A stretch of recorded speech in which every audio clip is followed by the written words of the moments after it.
yang juga ternyata diundang oleh Presiden terpilih Prabowo Subianto. Posisi mana yang kira-kira pas untuk Veronica? Saya tidak tahu ya, karena Tapi sekali mungkin lagi Anda bagaimana gitu mengkajinya? Karena sebelumnya nama Veronica Tan tidak pernah muncul sama sekali. Dan sekarang kita dikagetkan dengan sosok Veronica yang muncul di hadapan publik. ya kan bisa jadi dulu ketika zamannya Pak Jokowi ada yang dipanggil, Hmm. terus tidak jadi juga kan ada sosok perempuan dulu dari Golkar dipanggil nggak jadi juga, nggak jadi menteri. Lalu ada yang dipanggil Hmm. juga ternyata jadinya jadi juru bicara presiden gitu kan. Hmm. Atau kita tidak tahu juga kalau dipanggil misalkan jadi utusan presiden gitu ya, usulan khusus kita tidak tahu. Apakah Hmm. akan ditempatkan sebagai menteri, wakil menteri atau posisi lain, tentu kita hanya bisa menduga-duga dan memprediksi. Tapi Hmm. apapun itu tentu kalau dipanggil kelihatannya ya akan punya posisi di pemerintahan apapun itu. Mhm. Mas Ujang, yang kita tahu kan Veronica Tan juga jauh sekali kalau kita dari lingkungan politik ya, selain ya di masa lalu punya mantan suami yang ternyata di politik begitu. Anda melihat dengan adanya Veronica Tan ini adalah menunjukkan bahwa sebelumnya Presiden Joko Widodo sempat mengatakan mempertegas selalu bahwa jajaran kabinet tidak selalu harus politisi, tetapi juga harus dari kelompok profesional. Apakah Anda melihat bahwa ini cara Prabowo meneruskan hal tersebut?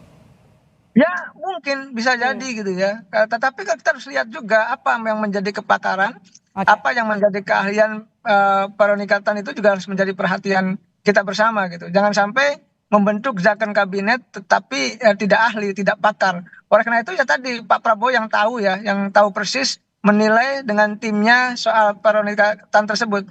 Ya kita sih mengapresiasi kepada siapapun tokoh-tokoh yang dipanggil baik dari partai maupun profesional. Karena Mhm. inilah kesempatan untuk bisa mengabdi kepada bangsa dan negara ya.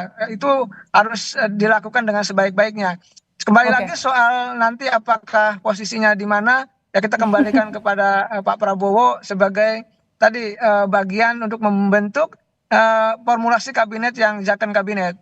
Ya Ya. tentu kalau ukurannya zakon kabinet, maka yang dipanggil haruslah betul-betul orang yang tepat, Ya. orang yang ahli, orang-orang yang mampu. Nah nanti kan publik akan menilai ini ketika misalkan diumumkan, ketika dilantik, baru akan dapat respon yang besar dari publik. Apakah nanti responnya positif atau negatif? Kita lihat nanti begitu. Ya, tentu kita akan menanti lagi. Nanti saya lanjutkan ke Mas Ujang. Tapi salah satu saudara nama calon menteri yang dipanggil Presiden terpilih Prabowo Subianto adalah Widianti Putri Wardana. Widianti dikenal sebagai pengusaha yang malang melintang di sektor agrobisnis. Saudari layar kaca Anda baru saja keluar Veronica Tan setelah bertemu tidak dengan waktu yang cukup lama, hanya beberapa menit, mungkin kurang dari 10 menit. Kita akan dengarkan pernyataannya.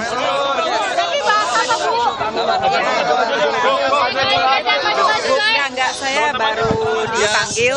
Bu, tolong lihat kamera. Ya. Hari ini saya baru dipanggil oleh Pak Teddy untuk bertemu dengan Pak Presiden, Pak Prabowo. Ya, semoga saya bisa melayani masyarakat untuk kedepannya. Tapi untuk semuanya saya masih menunggu Pak Presiden yang mengumumkan. Tapi tadi pembahasan tentang apa, Bu? Pembahasannya Ya, beliau ya, maksudnya bersama-sama kita membantu ya untuk masyarakat, mungkin ibu-ibu, anak-anak. Jadi saya bilang iya siap Pak. Jadi untuk pengumuman ya nanti tunggu dari Pak Presiden. Berarti besok ke Hambalang dong, Bu? Besok Ibu disebutnya jadi wamen, Bu. Kemudian ada informasi yang hari ini dipanggil jadi calon menteri. Berarti ini Ibu jadi naik ya, Bu, dari calon wamen jadi calon menteri ya, Bu? nunggu dari Pak. Bu, mana sini Bu? Pandang Anda gimana ya? Masih banyak yang lain. Makasih Bu.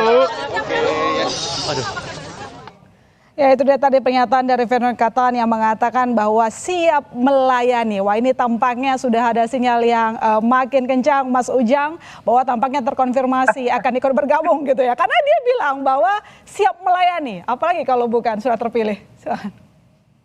Mas Ujang. Ya tentu hal yang positif saja, yang bagus saja ketika Pak Prabowo memberikan kepercayaan kepada tokoh wanita ya, tokoh perempuan. Dan itu kesempatan tadi untuk bisa berbuat melayani untuk kepentingan bangsa dan negara. Jadi jangan sampai nanti tadi melayani tapi melayani diri sendiri dan keluarga. Ini catatan kita bersama, karena ya saya mengkritisi juga ketika misalkan menteri dulu gitu berkunjung ke banyak negara, mengajak istrinya, mengajak keluarganya. Ini mestinya tidak dilakukan lagi. Kita tidak mau dengar lagi seperti itu. Oleh karena itu, kalau konsepnya melayani, maka ya melayani kepentingan masyarakat bangsa dan negara, bukan melayani kepentingan individu bahkan keluarganya. Jadi Mhm. konsep ke depan adalah mengevaluasi hal-hal yang negatif di masa sebelumnya untuk bisa dijadikan pelajaran agar tadi konsep melayani itu betul-betul tumbuh, betul-betul dihadirkan di pemerintahan ke depan.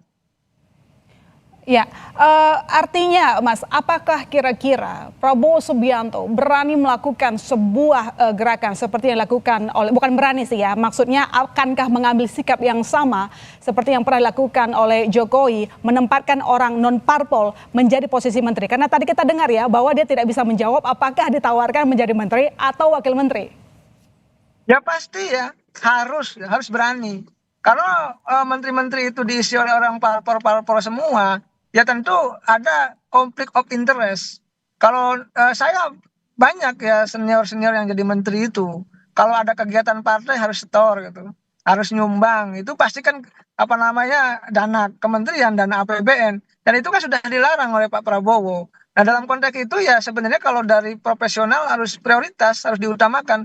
Karena kalau profesional tidak ada beban, mereka pakar, mereka ahli, mereka independen, ya jadi langsung running, langsung jalan, tidak harus setor ke sana kemari begitu. Jadi saya memang tidak mendikotomikan ya antara parpol dengan profesional, tetapi tadi kalau sudah bicara parpol ya pasti ada tagihan-tagihan dari parpol untuk kegiatan-kegiatan parpol yang operasional